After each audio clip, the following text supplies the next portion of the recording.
Hey guys, Martin here. I'm out at Buccas Outpost. It is currently Friday afternoon, just 3 weeks before all you guys are going to be out here with us.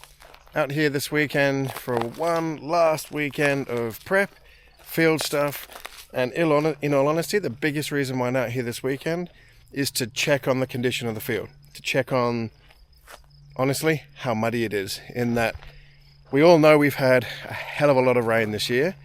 The great news is so far, I haven't been for a big explore yet, but I'll take you with me tomorrow when I do. The road in is no wetter than I've seen it in the past. In fact, when we were out here at the start of February, I think it was wetter than it is now. So tomorrow I will be heading that way to where the area that we call Ankle Breaker. It's on the map as being a potential muddy area. It's north of the natural spring, so it's obviously a high water table, so when it rains the water doesn't go anywhere.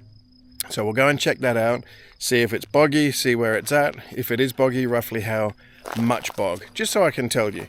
You can obviously go around it, etc. Now the other thing I need to do is, while we're here, is see what my vehicle access is like, because it's very important to me to make sure I can get the vehicle all the way around the property. And if I can't get the vehicle around one particular spot, I need to try and make provisions to do that. So, but as I said, so far, I'll flick you around again. The ground is bone dry. Like, it has been wet,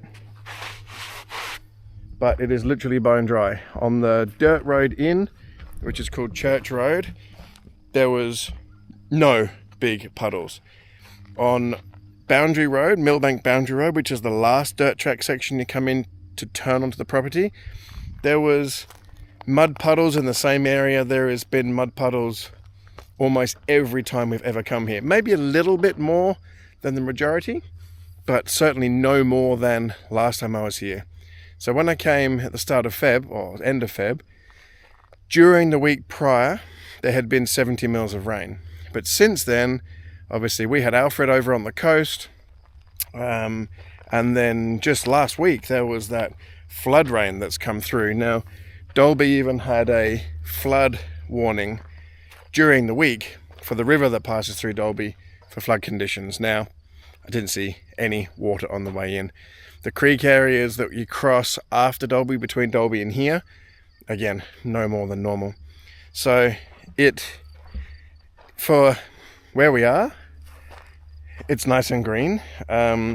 These are above knee height, but as you can see, it's very random, patchy. You know, there's pretty much nothing there, and then it's knee high there.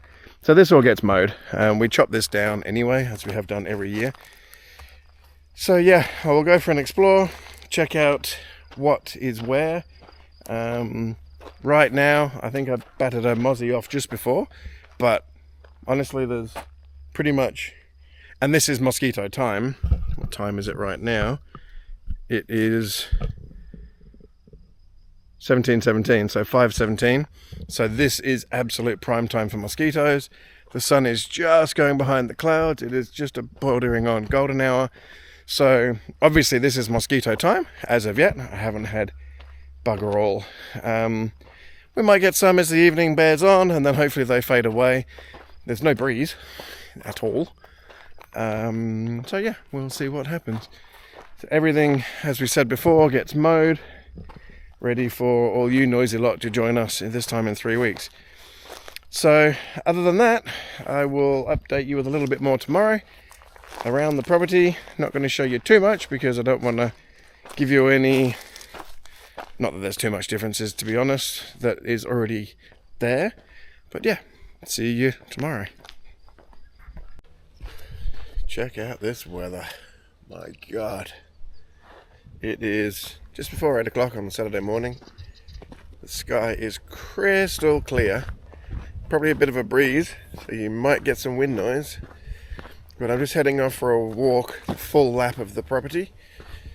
Checking out, as I said yesterday, basically the vehicle access for what we call the perimeter. It's not quite the perimeter because one track's out the middle. And that's obviously mostly just for, in my head, for medical access. So going for a bit of a walk, about 5Ks the whole way around, I guess, something like that. So I'll go check it out. But it is so far so much drier than I expected.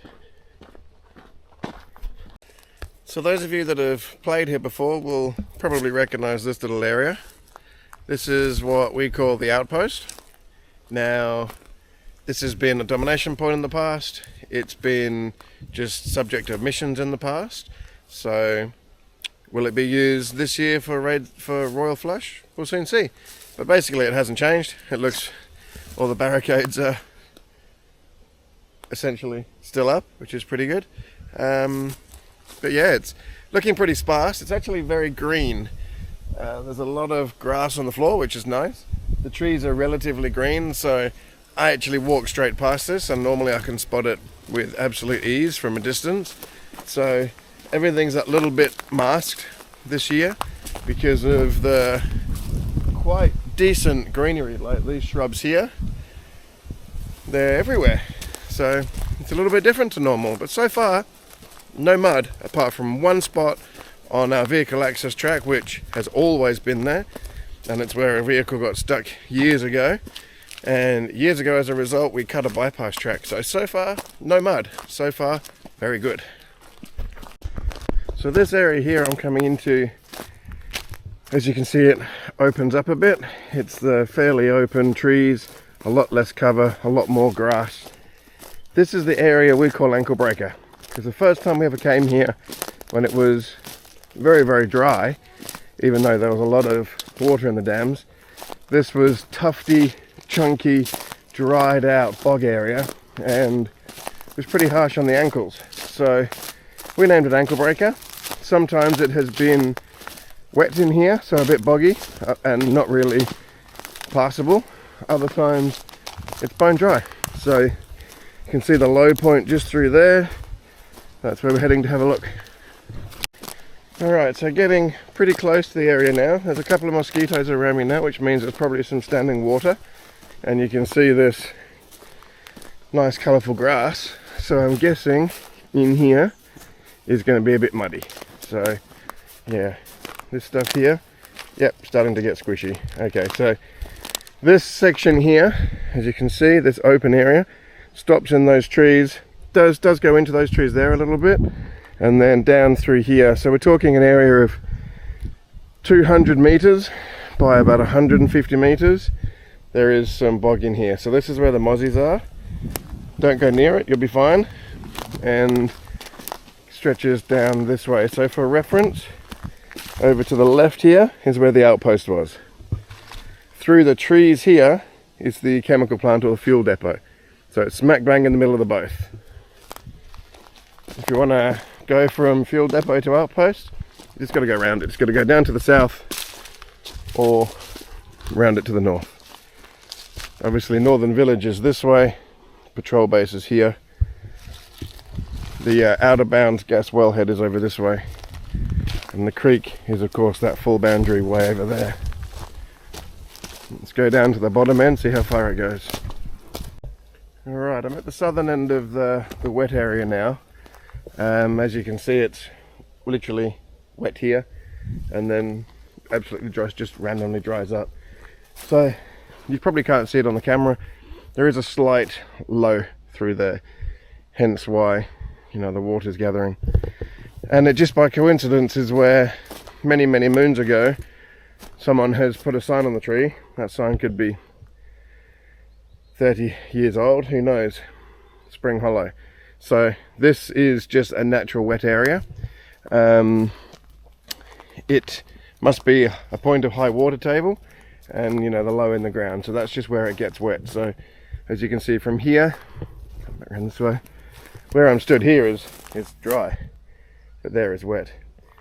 So we're talking 200 meters or so through the trees, up through to the north. From the perspective now, the outpost is over here, fuel depot is over here. So we're looking straight up the middle of the property, from south behind me, north in front of me, to this is the muddy bit.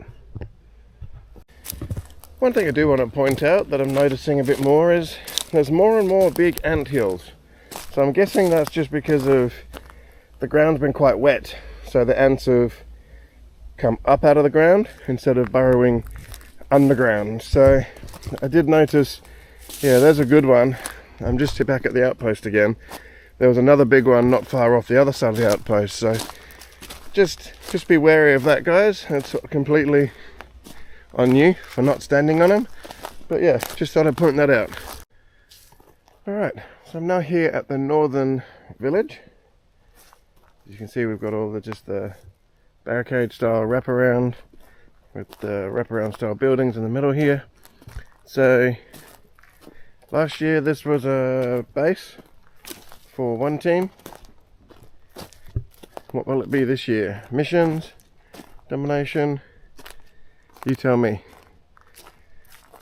But it's all looking good, hasn't changed since we were here a few months ago, just changing up some of the barricades and things. Ready for Royal Flush.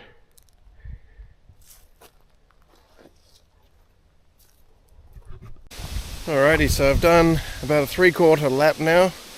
The outpost is far opposite side of the property there, and then the northern boundary is just this way. So to my right is the northern dam.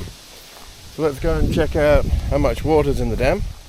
Last time I was here in February, I would say it was 5% full.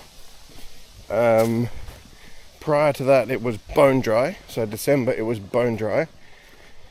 And then yeah, February we had maybe 60 meters, a 60-meter length, I guess you could say, of puddle in the bottom. And I would say there's a fraction more, but really not very much. Yeah, a little bit more, but not much. So I'll spin you around. So, got the left-hand section here. As we can see, it's kind of just travels around in a horseshoe to here.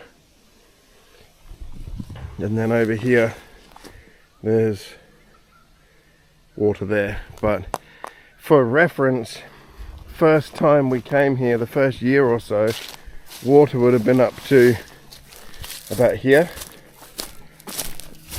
Water completely crossed this, but it was only fairly shallow. So the water ran all the way around up to the banks here, all the way up the banks here. This was complete water, and you can see the water line where it used to ran here. So from that very far end, I'm talking 300 meters that way, to the far end around there that wraps around, say 300 meters that way, this was just pure water, like one huge, I don't say huge, but full dam. And then it got down to literal nothing, and now we've got some. Definitely not much. So where I'm stood right now, my head is about maybe a foot over, about where the water line used to be. So, you know, I'm 6 foot nearly. And you can see the water line was basically up to there, the whole way around. The water went all the way over that island there. Yeah, such a shame, but not that it really obviously has any effect on us, but in the sense that there's less water, which is why this is actually now within the playing field. This used to be out of bounds. The boundary used to run pretty much on this bank over here, all the way around that way. So this was all off property, out of bounds. Sorry, in property, but out of game.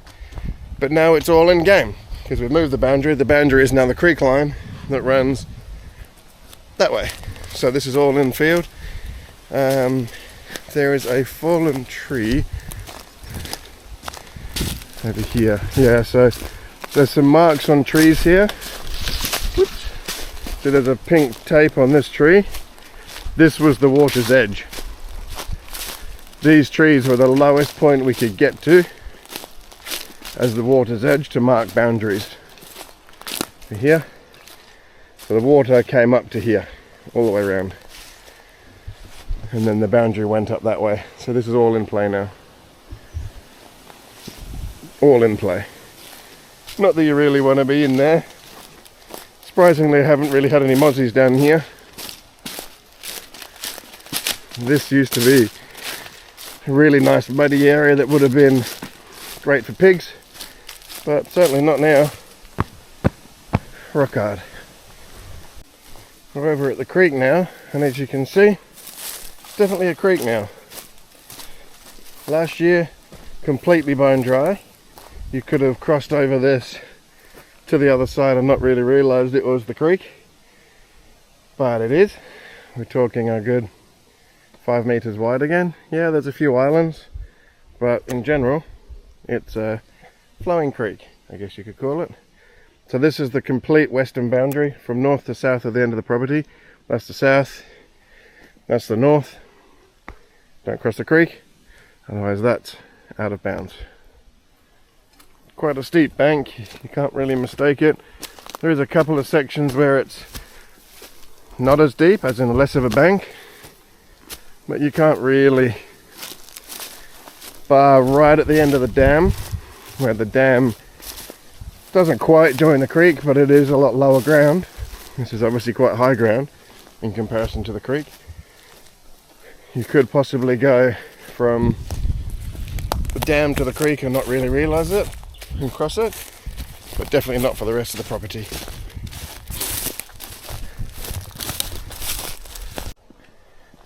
Coming into the back of Ghost Gum Gully. Here's our commander's pit. Still standing the test of time. Mixed barricades. Is that bone dry? Or just a little bit of mud on the bottom here. It's soft sand, but it's dry. All the sandbags unfortunately have completely vanished. It's now just dirt banks. Head over to the rest of the area. Some of the sandbags holding up. This trench is bone dry. A little shallow these days. Or falling away. Bone dry. Someone's magazine all broken up. Alright. One good trench.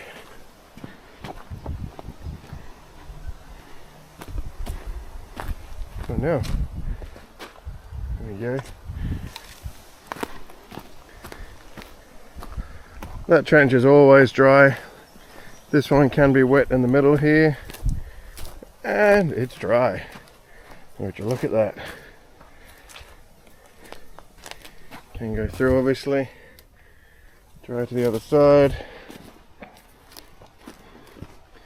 Thunderbees everywhere. I wonder why. Here's the other machine gun pit that the M249 was on this wall last year. Bone dry.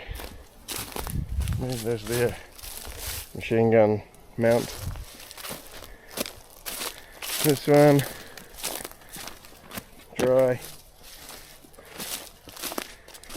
That's pretty good. Dry. So I'm guessing this long one here is going to have a puddle in it at this end. These ones over here are going to be wet because they basically have stayed wet since day one. Oh, there you go. This one's got a little puddle in it. So for some reason, basically, straight through here, pretty much there's a water line where these don't dry. Whereas the ones behind us do. That one's dry. So this one here has the wet pits in it. Can't do much about. There'll be one here. Yep, water. And then the deep part here with the bridge over it. Not a bridge, but a roof. Will be wet as well. Yep, so these ones are just made to basically keep out of them, nothing we can do, but for some reason the others stay dry. Must just be right on that high water table again. Skip over. That one there normally is dry. That one over there, these ones sometimes are wet, sometimes dry. Yeah, it's wet. Ah well, it is what it is. Good stuff. So Ghost Gum Gully, looking a little bit tired, but we'll be good for one last time. Check out this trench.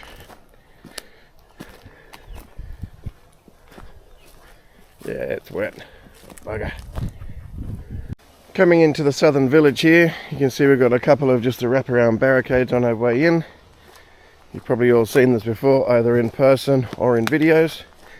This hasn't really changed. Just a bit of maintenance on the buildings. As you get closer in, you start to see our nearly 4-year-old tank traps. The hedgehogs, as some people call them. This is what we built for our very first event, which was kind of cool. They're strewn all over the place. It's got some pretty cool fungi on it, because he's a fun guy. Our original trenches, which of course got filled in because they were forever wet, and then the few buildings we have here at the southern village.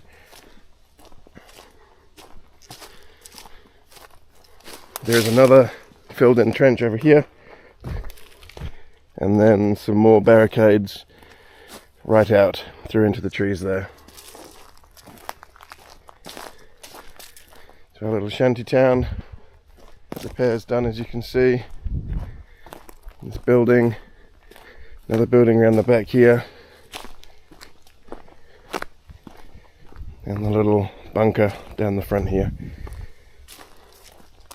Now this track here runs down to the main road where you drive into the property, and as you can see, that's the coal seam gas trunk line up there, which is the boundary on the eastern side.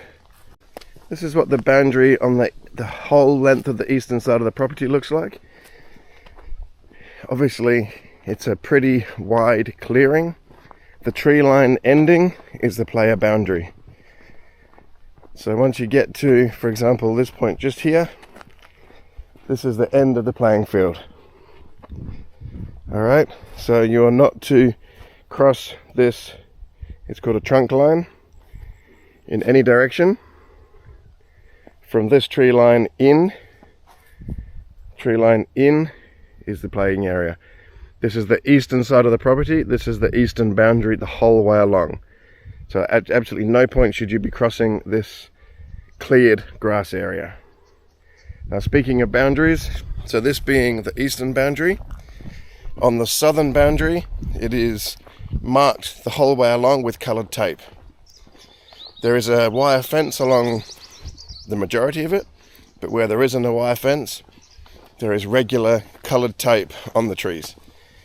On the western side of the property, there's that full creek that we've already showed you. The creek runs the full length of the property from the south to the north along the western side. And at the northern end of the property, it's much the same as the southern end. There is a wire fence the whole way with coloured tape along the whole length of it. So trunk line, creek, wire fence with tape, wire fence with tape. You can't really go wrong by exiting the property if you keep those four very simple boundaries in mind.